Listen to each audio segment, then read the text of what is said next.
অধিকাংশ ভারতীয় মহিলাই প্রোটিনের অভাবে ভোগেন। গবেষণার এক চাঞ্চল্যকর তথ্য উঠে এসেছে। নমস্কার, আমি অনামিকা। ইটিভি ভারতে সকলকে স্বাগত। আর এই ধরনের খবর পেতে আমার সঙ্গে থাকুন।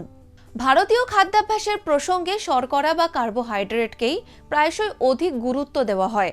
এর ফলে প্রোটিন প্রায় উপেক্ষিত থেকে যায়। বিপুল সংখ্যক ভারতীয় মহিলা, বিশেষ করে যারা নিরামিষ খাদ্যাভ্যাস মেনে চলেন, তারা অজান্তেই প্রোটিনের অভাবে ভুগে থাকেন। বিশেষজ্ঞদের মতে শরীরে দৈনিক প্রোটিনের চাহিদা মেটানোর জন্য দিনে মাত্র একবার ডাল খাওয়া যথেষ্ট নয়। বিশেষজ্ঞরা জানাচ্ছেন, প্রোটিন কেবল পেশির জন্যই অপরিহার্য নয়, এটি রোগ প্রতিরোধ ক্ষমতা, হরমোন, চুল, হাড় এবং ত্বকের জন্যও অত্যন্ত গুরুত্বপূর্ণ। আর এই প্রোটিনের অভাবেও অনেক লক্ষণ পরিলক্ষিত হয়। নখ দুর্বল হয়ে যাওয়া থেকে চুল পড়া, ক্রমাগত খিদে পাওয়া ও দুর্বলতা অনুভব করা, দিনের বেশিরভাগ সময় বিরক্তিভাব ও মনোযোগের অভাব।